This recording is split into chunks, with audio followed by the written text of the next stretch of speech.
Hi guys, welcome back to Enlightened Turtle. It's Kev here. I'm just going to be taking a look into this little town called Swaffham.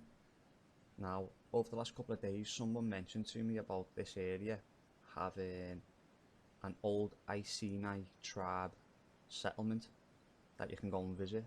So I had a little look into it. It's closed, by the way, and it only consists of a couple of round timber lodges, which is surprising really. I thought the Iceni, considering the developed chariots and metallurgy and things like that, I thought they'd have had a bit more of an advanced society than mud huts.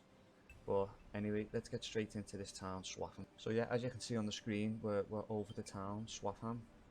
So let's go in for a little look around, see what we can see. Because as people know, I've made connections between the Iceni along to the River Ouse, and then as part of the migration of the lost tribes. So let's see if anything sticks out here. Maybe the odd Tatarian building, or you know, something like that. And it looks like I've hit the jackpot straight away. Let's have a little close up here. What is that? Well, I was going to look at that, but let's take a look at this building here. So let's have a little look. Massive arches, which of course it was like the Romans. They claim perfected archways, you know, with aqueducts and things like that. Tell you what, they're everywhere, coffee shops now, aren't they? Absolutely everywhere. But yeah, as you can see, that's well, that building sticks out like a sore thumb, doesn't it, really? You know, let's take a little, oh, hello. Look at the tower up there. Can we go zoom in, maybe? Now that's an impressive spire, that, I have to say. Very impressive. It's always these little, these smaller objects on the corners that always gets my attention, to be honest, because I've seen them everywhere. They remind me of, you know, there's Angkor Wat in Cambodia, the shape of the buildings there, which we know is another place that's a total lie. They say he's only a few hundred years old, really. Yeah, the jungles totally enveloped the place, and when people have used satellite imagery or high altitude aerial shots, you can see the size of Angkor Wat itself. It wasn't just the palace that you can see. You know, there's giant waterways and all kinds of stuff. Absolutely huge. Perhaps I'll do a video on that one day. Oops, gone too far. So let's go back inside. Let's have another quick little look at the front of this building. So what have we got here? That seems to be some kind of bundle of wheat or something like that. Looks like some kind of, yeah, it looks like agriculture, if I'm not mistaken. Like some kind of farm product. So yeah, I wanted to just go back that way and have a look at that tower, but I just noticed something this way sticking out over here. So let's go further this way. Let's take a closer look around here. Bit of construction work going on. That looks like a pavilion. Obviously it's neoclassical architecture. Interesting. I wonder if there's a story behind this. Let's have a look. Found this website. Let's take a little closer look, see what's going on here. Swaffham, Norfolk. Swaffham is one of the most famous market towns in the southwest Norfolk. It has a large number of very attractive Georgian buildings facing onto the market square, which I'm assuming was this. as well as lots being scattered around the town, Georgian buildings that is, I presume. If you're travelling up the coast, and you're most likely to come into the town of Swaffham, as it is the main artery from the south to the wonderful Norfolk beaches and coastline.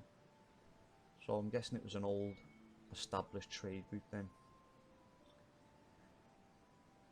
It's a town that has grew in importance since during the Middle Ages, and in the 14th and 15th centuries it was home to a flourishing sheep and wool industry, which is why it has its marketplace with the striking Buttercross. Wonder if that's the other monument that we're going to take a look at in a sec. Built by George Walpole, 3rd Earl of Orford. Never heard of that. Went to say Oxford then. You can't fail to miss it. Resting on top of the dome of the Buttercross is a statue of the Roman goddess Ceres, the goddess of agriculture, grain, crops, fertility and motherly relationships, as this is a very rural and arable area of Norfolk.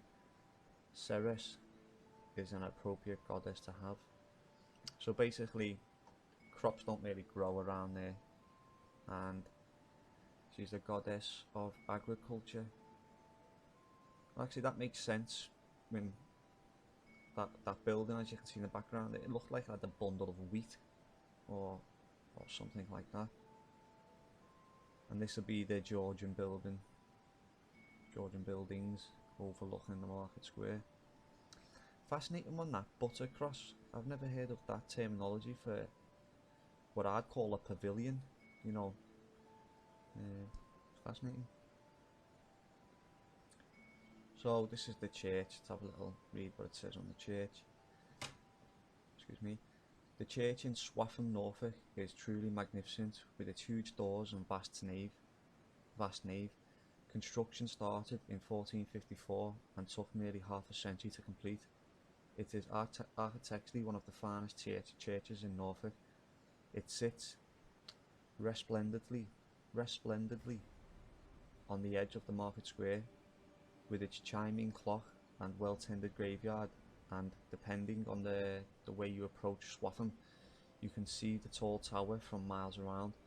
It's a very striking landmark on the Norfolk skyline. So it's situated on a bit of a raised area, I'm assuming there. And I just can't help but wonder if, you know, these things are like wireless energy, you know. But I digress on that, that's not the point of this video. So we have this, what is this? Swaffham. Yeah, let's read this. First there is the legendary tale of folklore about the peddler of Swaffham. This story relates that the local peddler, John Chapman, had a dream that made him go to London to seek his fortune. Just as he was standing on the bridge, a shopkeeper came to ask him what he was doing, to which John Peddler told him his dream. Sorry guys, I really need to learn to take deep breaths before reading. The shopkeeper told him he had also had a dream about a distant village where treasure was buried. The peddler recognised the place as being his own garden, returned home and dug up 2 pots of gold from under a tree. He then founded the north side of the spectacular Swaffham Parish Church. There are benches carved depicting him and his wife, and the Swaffham town sign also contains an image of him. So this is the John Chapman, I believe it was. Yep, John Chapman. So we found 2 pots of gold in his garden, eh? So we're back on the map, and as you can see, this is the goddess Ceres, or Ceres, however you pronounce her name. Apologies, my darling. So we bounce out of there. Say that church is just over here. Which way are we facing? Is that east to west at the minute? So we founded the north side. John Chapman founded the north side of the garden. So I'm not too sure which side that is, to be fair, but we've got time, let's keep moving. wanted to come back to that monument I seen before. Right, so the goddess was up there. This is that old crazy building here, and then we're back down by the monument, as you can see here, which is interesting really. Obviously it'll be designated as a cenotaph or war memorial. We do have plenty of them in this country. And see, I've been doing a little research, a little look into the town of Swaffham, and it seems that the old priory, the old chapel we've just been taking a look at, that had the very intricate tower with the, like say, the almost like toning forks on the four corners. It was actually part of a large complex of buildings that was destroyed, which restoration began in 1898. So you know, this is right in that ballpark of Tataria in essence, you know. So I've been doing a little bit of work into Yarmolenko at the minute, a little bit of research, sorry, flamenco, and discrepancies in timelines and things like that. So keep an eye out for that, because there's going to be some interesting material that I'm going to try and bring to the front. It's not very well researched material, and it takes a while to digest it, never mind start to put things together, but keep an eye out for Anatoly Fomenko, some work coming down the line on chronology and things like that. Oh sorry, yeah, might as well just read this before we go. The Great Repair. An early photograph, which is the image we've just been taking a look at just here, shows the state of the nave and aisles when work started. They were roofless, and the south aisle and clerestory had disappeared entirely, apart from fragments of the southwest corner and in the east wall adjoining the channel. The restoration was completed between October 1901 and July 1902, exactly 100 years after the disastrous demolition of the spire. So it was the turn of the 19th century that these were destroyed.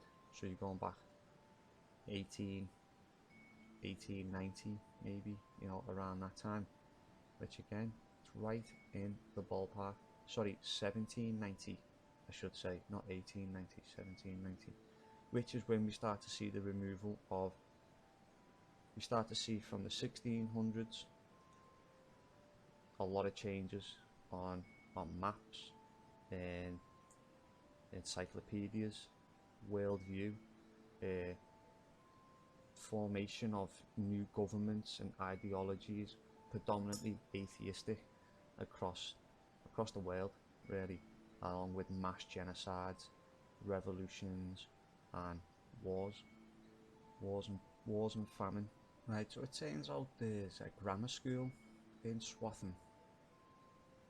Now, grammar schools to me normally indicate wealth and leadership positions, you know, like Freemasons and things like that. So let's have a little look, see if we can see if there's any Freemasonry connections to any of these monuments or masonry in the town centre. So I've done a little bit of digging around, and it's led me to this Facebook group, Swaffham Raceway. Now I'll come on to it in a minute. Apparently there's a Freemason car club exclusive for Masons. So I was just looking into this real quick, and as I've clicked on here, look at these guys doing the handshakes here.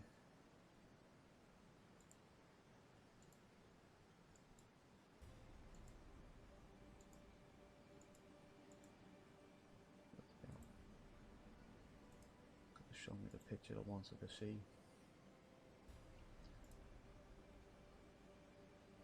Yeah. It's not much cooking really.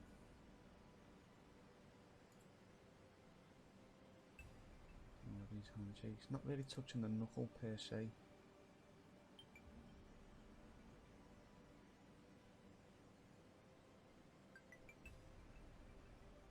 Right, so it turns out these stained glass windows inside that chapel are from a chap called William Morris. We've got William Morris and Co. So I was having a little look into this William Morris. Like you say, this is some of the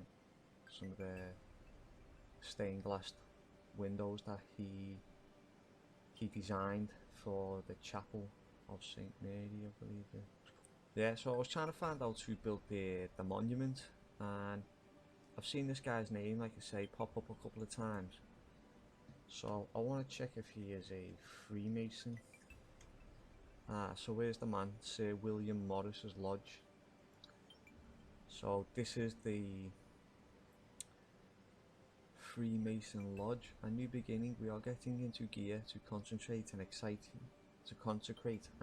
new lodge, a classic and performance motor lodge, the Sir William Morris Lodge, number 10,003 in the Grand Lodge of England. So there's over 10,000 Masonic lodges in England. Wow, I know that. It's different from other classic lodges you'll find in other provinces, as this is a lodge for all Masonic petrol heads. It doesn't matter whether you have a fearsome Foden truck, a leaky Series 1 Landy, and an elegant E-type, blah blah blah. So basically it's just another playground for the rich, isn't it, really? Another boys club. Freemasonry has been around for hundreds of years, long before the organisation that came together over 300 years ago. What? To coordinate all the separate lodges known as the United Grand Lodge of England. In that time it has spread all over the world, and wherever you may go you'll be sure to find a Masonic lodge somewhere close by. Well, I believe that. So you take a look at this. Now this is obviously Back to the Future. You've got the dock, then you've got Marty over here with this giant speedo, in your car, miles per hour, kilometers per hour. But obviously you've got the Masonic symbolism right there, and the 10,003 in the mileage for the lodge number, 10,003rd lodge, made in Oxfordshire, England. So as you can see, turns out the person who actually built the cenotaph, the monument, was also a Freemason who designed glass windows for the chapel and opened up a lodge for Masonic petrol heads. So it goes to show, you know, the connection. Once you just scratch at the surface a little bit, it all starts coming together. So I came to the Norfolk Freemasons website just to see if I could, as you can see there, check and see what the members list was. Unfortunately, I am not a member, so I am denied access. So we move on. Now we're on to something. I'd like to draw your attention to the top of the page. That word there, goose. Now, as I've made reference previously in other videos and at the start of this one, that the Iceni, when I looked into the Iceni tribe a couple of months back, because I was just fascinated with it, you know, the whole Boudica raising an army of 100,000 and things like this. So I was a bit fascinated to look into it a little bit, which has obviously led to this video when I heard about an Iceni settlement that you could go and visit, which has led us down another rabbit hole, wild goose chase. But you know, if you stick in there, it will bear fruit. Ouse dances, William Morris. So now we've got a Freemason established, well established. We've got, as I've already made connections to the Iceni peoples and the River Ouse. Now this area being famous for the Iceni, and you've got these dances. Now, you know what's super fascinating about these dances is I've been recently looking into the annual, and I did mention this in my Great Reset video. I'll put a link in the description if anyone hasn't seen it, where I make reference to the white samurai class that was basically eradicated from Japan. Well, the annual are making a bit of a comeback. You can find little clips here and there of remnants of this culture that predated the traditional Japanese people over there at the moment in time. And I seen an interview with a man and his wife, a guy and a girl, talking, and these were older people, you know, like 60, 70 years of age, and they were talking about how they were ridiculed so much growing up, and persecuted, you know, for having Caucasian descent. They were lambasted, segregated, and all that kind of stuff. A bit like what you could say happened to like the blacks and the Irish in America. But yeah, one of the things that him and his wife were talking about was doing a lot of dancing, and when they start to play the music and they hear the drums and the organs, things like that. Excuse me.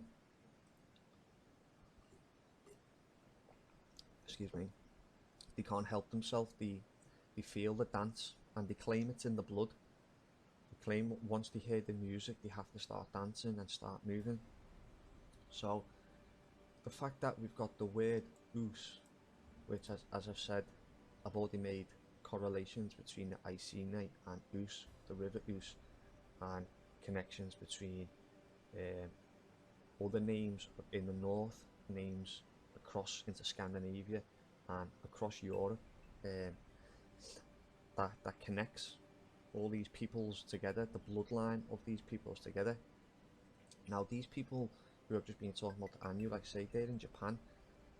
So I find that fascinating, and I will be doing more research into that to see if I can find any videos of older images or videos or even modern replications of the older dances. But as you see here, we have the Norfolk and Suffolk dance outs, which is Swaffham, Swaffham's in Norfolk. And let's scroll down. We come across here to Civray, France in 1986, and it's the same. You know, these people are wearing the same clothes, using the same instruments. Then we see this building here. Now it doesn't actually say where this is. I'm not too sure if this one's in France as well, but if we take a closer look, like there's, you know, like could be a Tartarian tower, and they're celebrating in front of this church in the town centre or wherever it may be. So here we go. This is just I'm just going to give you a few little clips. Now this is Miss Kibata introduces herself in Anu, so you're gonna hear the ancient Anu language right now. This was the samurai class of Japan. This was their language. なんとったピリカメのコ X オリバクトラのアイヌイタカにエチエランからってな時があったので、はい、このシシリムかサレンワの中でここ一箇所しかないわけ。ピラトル町の原名がこのピラウトルから始まってる。ピラウトル。うん。ピラウトルから和人的な発音のためにピラトル町だけど。本来はピラウトル、その由来の地名がここですよということを教えたくて岩山の間。Here we go. This is the annual couple talking about the love for song. 大体みんな踊りだ。座ってるのかあれね。そのアイヌの歌八重様って。その例えばさっちゃんなりね。そのアイヌの歌八重様っていうのをやったらね、座ってれなくなる性格なの。座ってられない。もう血が騒いで自然と出ていってもう踊り出す。どんな歌でもまあ日本語でいう歌にすれば踊り方は別々全部あるらしいけども、アイヌはその八重様にやったら始まったらどんな踊りでも。So just a quick recap on the video today. So I heard about an Iceni tribe out in East Anglia where the Iceni were known to have been in the time of the Romans. I found the guy who'd done all the main artworks for the chapel and for the cenotaph, the memorial, in the town. Turns out to be a Freemason who was knighted and who started his own Freemason car lodge, club for Masons in essence. Correlation between that Freemason and the word Ouse, and then the Ouse dancers, which again in previous videos I've already mentioned, the Iceni coming from the River Ouse. Ouse, translated through another word which I can't think of off the top of my head now, translates over into Hebrew as house. So you get the Hebrew house and river. Old word for river was like something to be crossed, a barrier, you know, a waterway that needed to be crossed.